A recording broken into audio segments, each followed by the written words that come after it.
He writes them a letter, and this is what he says to them. And quarrels among you. That's what you keep asking me. Why is everybody fighting all the time? What causes fights and quarrels among you? And he answers their question this way. Don't they come from your desires that battle within you? Don't they come from your desires that battle within you? So everybody's like, what's wrong with everybody else? What's wrong with everybody else? And James says, I think Jesus would say the desires of your heart are battling within you. So maybe the problem isn't with everybody else. Maybe the problem is with our heart. You desire, but you do not have, so you kill. And you're like, Erica, that sounds pretty intense.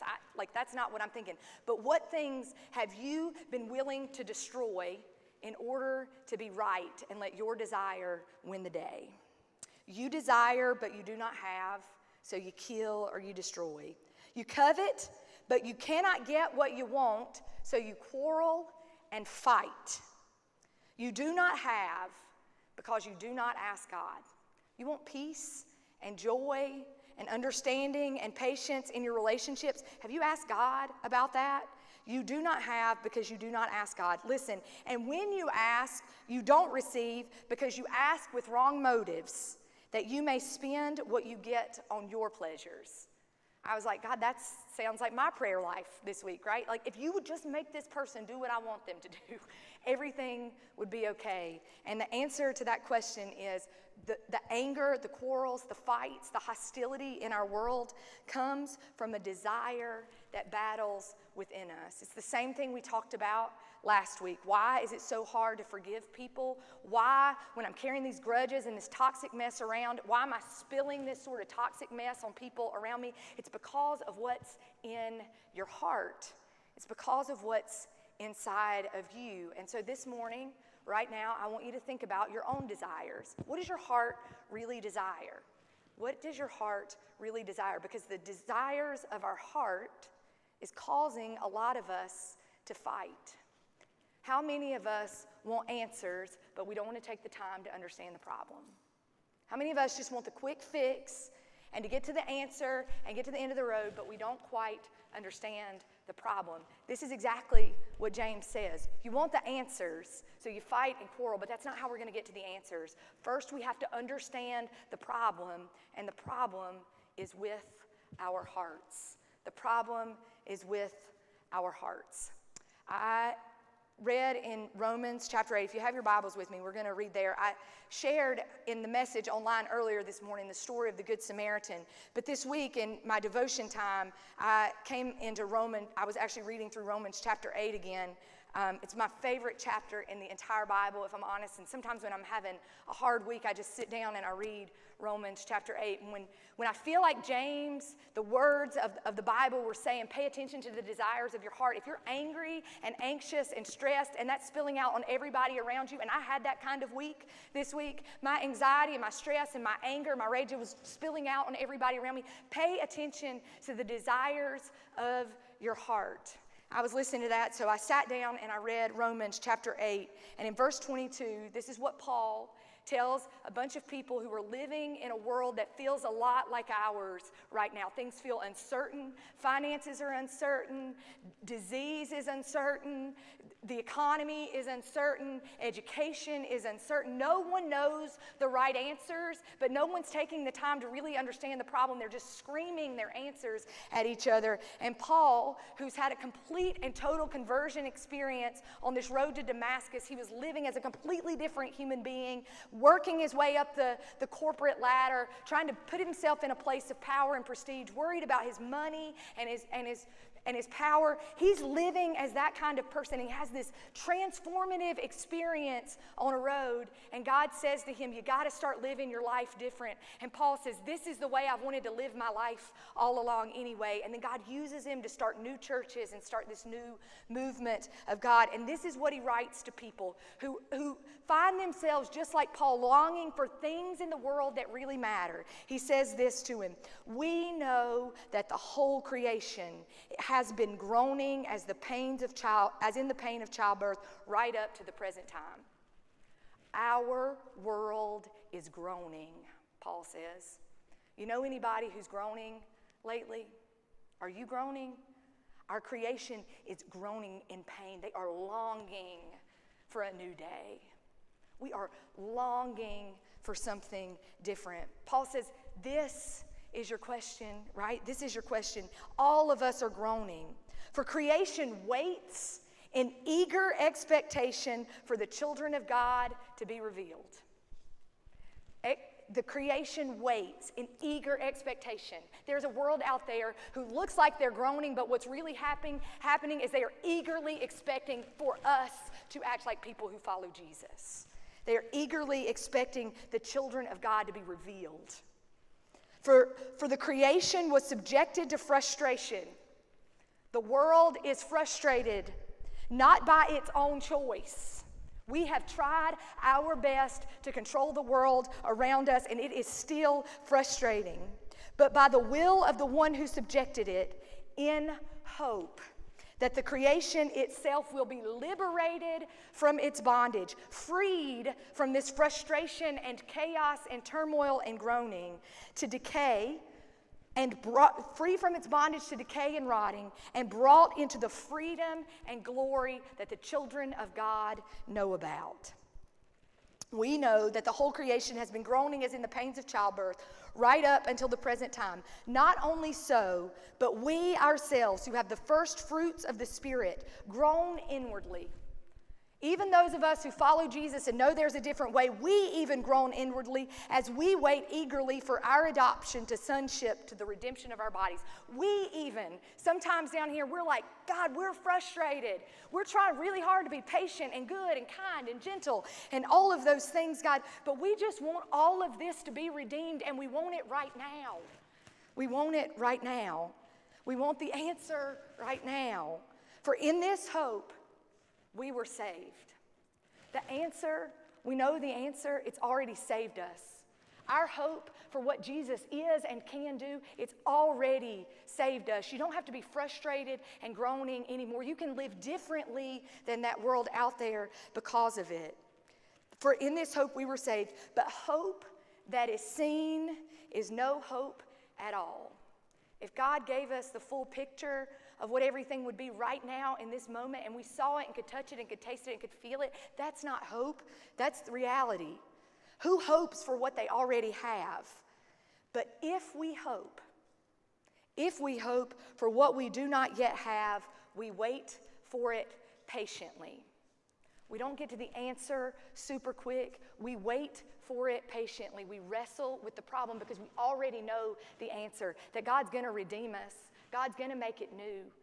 God's going to save us. We know that to be true. That's the promise that God gave us through Jesus Christ when he resurrected from the dead. Everything's going to be okay. But right now, what has to happen is in the middle of a world frustrated and groaning, there are people out there who don't know the fullness of this because the children of God, haven't yet been revealed. We haven't acted like we're supposed to. We've got all caught up in the desires of our hearts and our minds, and we've missed out on the hope that God has for the world. We've missed out on the hope that God has for the world, and we need to wait for it patiently. What would it mean? What would it mean if the people in your work said, I don't know what's happening, but that person's super patient and generous? What would it look like if your spouse is like, I don't know what's going on, but you are patient and generous? Because we are hoping, waiting patiently for things to be different.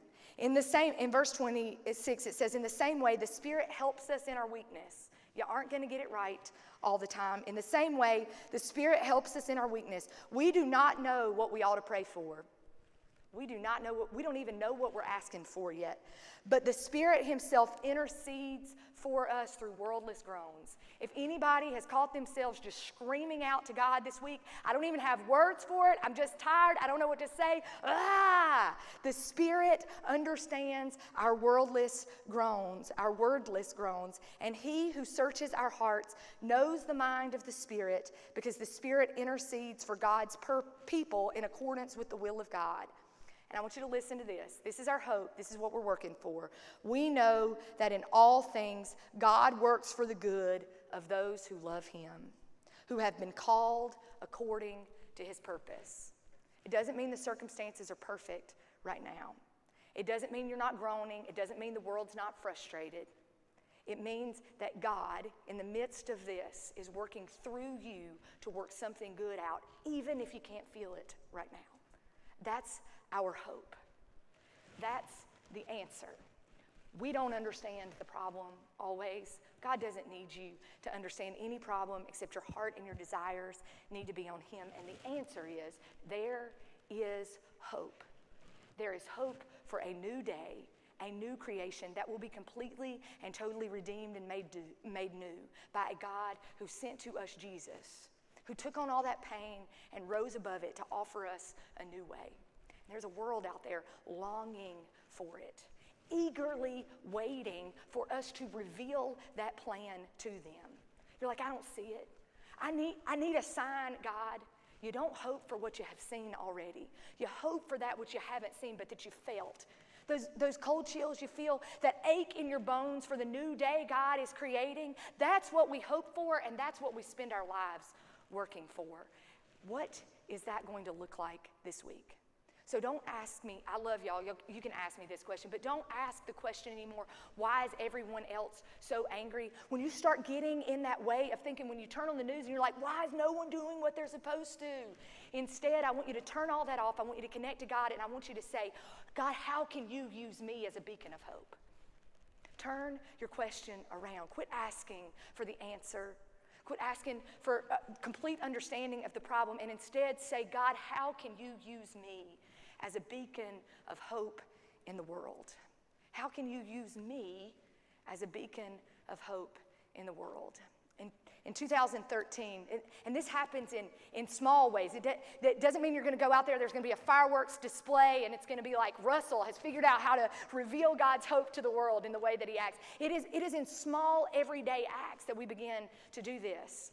It's by, offering a kind word, volunteering somewhere. It's by just living into that hope God gave us, the way we interact with our spouses or our families or the people that we work with. How are we living as people of hope? In 2013, there was a race, a worldwide race. It was this huge, long, marathon race, and these two guys were winning the race, Ivan Fernandez and Abel Mutai. Abel Mutai was from Kenya. He was winning the race by 25 seconds. Ivan Fernandez is from Spain. He's spent his whole life training for this race. He wants to win it. It's, a marathon race. And Abel Mutai from Kenya finds himself the finish line, there's this chute or whatever coming down, and he thinks he's finished the race, but you have to run all the way to the end of this sort of gated area to finish the race. He's 25 seconds ahead of the guy who's in second place. And he gets in the chute, he thinks he's finished, he's cheering and he's walking, and the guy who's in second place comes up behind him. And he realizes he has a chance to win the race. Ivan Fernandez is like, I can beat Abel Mutai. I have chased him for 26 miles, and here's my chance. He thinks he's finished the race. He's cheering, and he's walking, and he's tired, and it's just because he's confused, but here's my chance to win the race. And in Spanish, Ivan Fernandez starts yelling to him, run! You have to finish the race. Run! Run! And the guy's from Kenya, and he doesn't know Spanish, and so he's confused, and he doesn't know what's happening. And Ivan Fernandez, who has run 25.9 miles, takes him by the shoulder and pushes him across the finish line. So he finishes first, and Ivan Fernandez finishes second. He has the chance to win the race, and he pushes the other guy across the finish line and lets him win anyway. I share this story with you because I have to read to you what happens when Ivan Fernandez, who pushed Abel Mutai across the finish line, I have to share with you what he says. He said, a reporter asked Ivan, why did you do this? Why did you do that? Why did you let that guy win when you had the chance to win? I've ran a marathon before. If I have the chance to beat the guy who's running me, I'm probably leaving him behind, right? So the reporter asked Ivan, why did you do this? Why did you live your life like that? And Ivan said, my dream, my hope is that one day we can have some sort of community life where we push ourselves and also others to win. My dream is that one day we can have the sort of community life where we push ourselves and also others to win. The reporter asked him again. He didn't understand. But why did you let the Kenyan win? And Ivan replied, I didn't let him win. He was going to win. The race was his. The reporter insisted and asked a third time. But you could have won. Why did you let him win? And Ivan looked him right in the face and he replied, what would be the merit of my victory? What would be the merit of my victory? What would be the honor of this medal? What would my mother think of it? I love that. If you can't ask yourself, what would Jesus do? Sometimes you need to ask, what would my mother think of it? And this is how he finished, and it's so powerful. I want us to listen to this. The values are transmitted from generation to generation. What values do we teach our children? And how much do we inspire others to win? He finishes his sentence with this. Most of us take advantage of people's weaknesses instead of helping to strengthen them. I hope for a better world. I hope for a better world. What race are you running? We're all moving at a pace like we've never moved before. Is the desire of your heart for you to finish the race strong? Or is the desire of your heart hoping for something that God could do that is more than that? Is your hope for you to win the race? Or is your hope that standing at the finish line, even if you aren't the winner, somebody could point at you and say, that's what the glory of God looks like. That's what hope come alive looks like. Someone pouring in to the lives of others. Why are we so angry? Because we hope for what we do not yet have is what we do. The people of Jesus, we have a unique responsibility, the people who follow Jesus, to hope for what we do not yet have. That medal, he saw it at the end of the race. He could have had it, but he hoped for something he did not yet have, for a different story to be told to the generations that come, for a hope for a better world. You're going to leave this place in just a few minutes, and you're going to have a chance to be hope come alive. Let me ask you a question. Instead of asking, why is the world so angry? Why won't people just do what they're supposed to? What does it look like for you to change the question and say, God, how can you use me as a beacon of hope? How can you use me as a beacon of hope? Abby's going to come and she's going to play a song, and I want you to just listen to the words of this song. It's a prayer by a saint named Francis Assisi. I want you to listen to these words, and I want you to pray. God, change my heart and my desire to be about the hope that you offer the world. Ask God, how this week can I be a beacon of hope?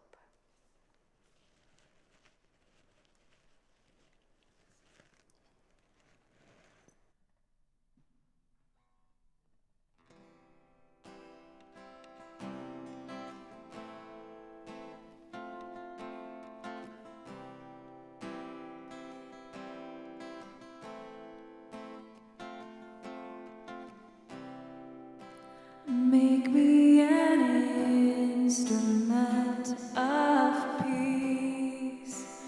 Where there is hate, let me sow love.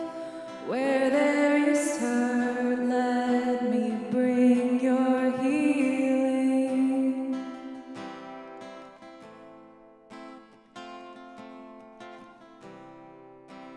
Make me an instrument of peace. Where there is fear, let faith arise. Where there is dark, let me be your light. So make of me your head.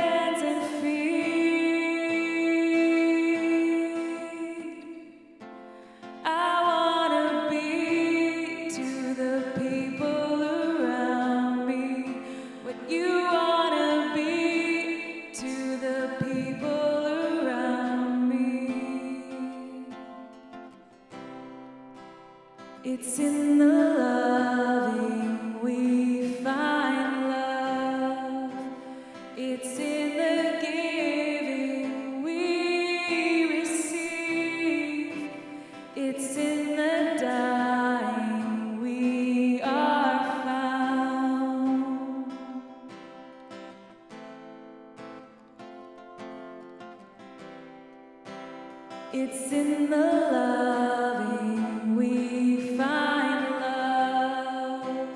It's in the giving we receive.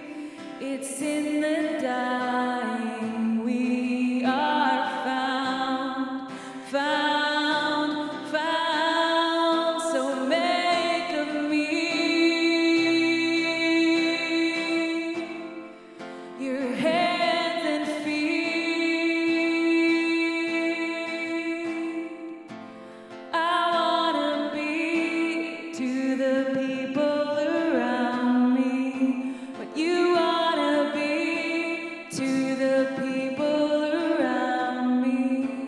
I wanna be to the people around me what you wanna be to the people around me.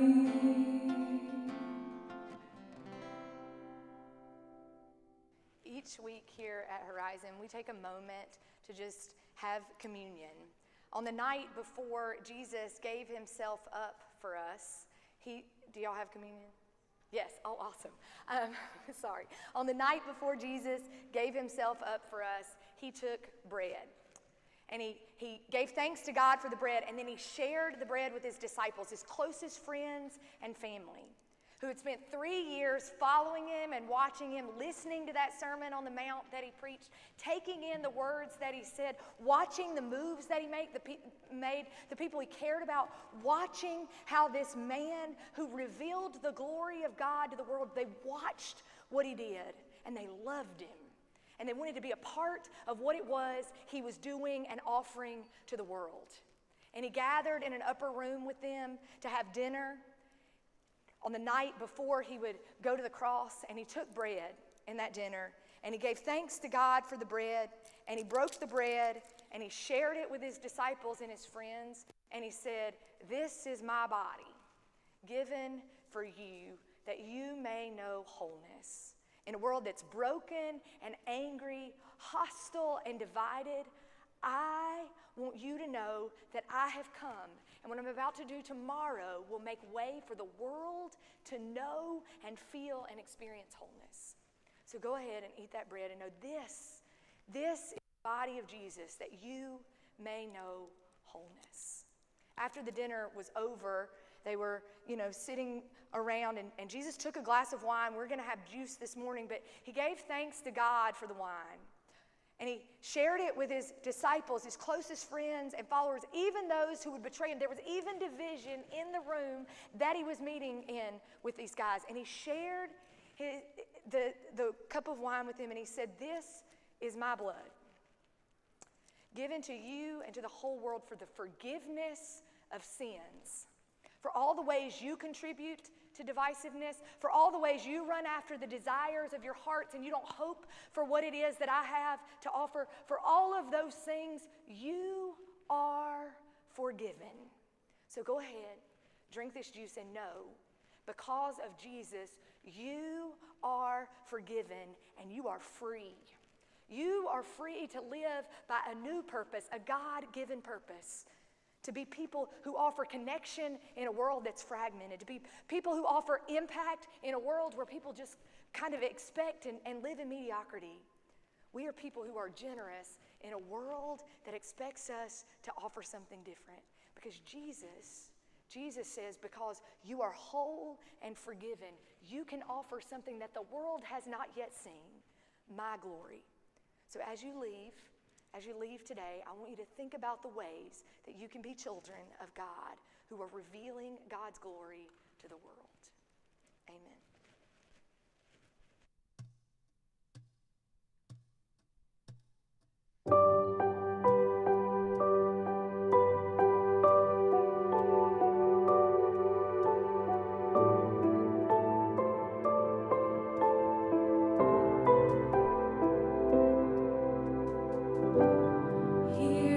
Where I lay it down, every burden, every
God, that you would make room in us, that you would empty us from the inside out, Lord, that you would fill us up with yourself so that we would be a people who are full of you, God, emptied of ourselves.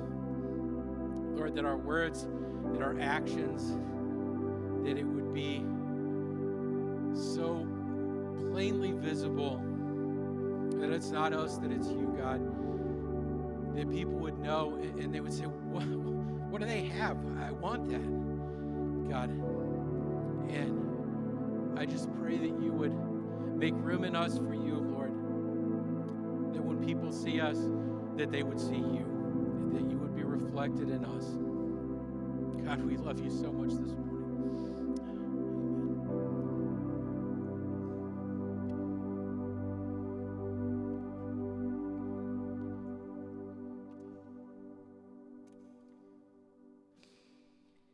All right, we're going to sing one more song today. If you want to stand up and join us, it's the first one we sing as well, so you may be familiar with it.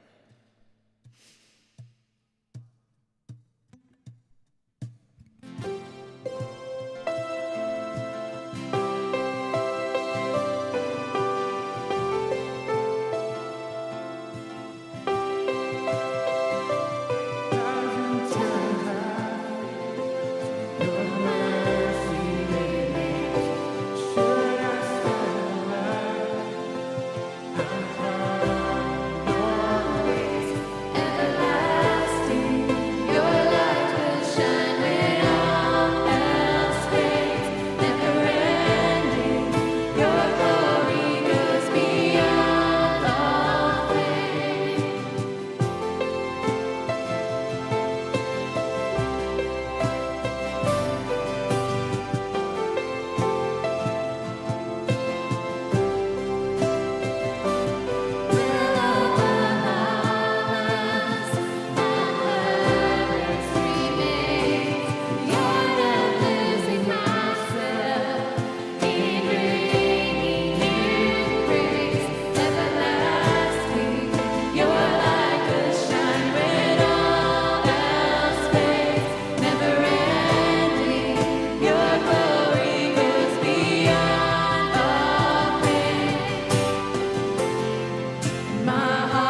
Have a great week.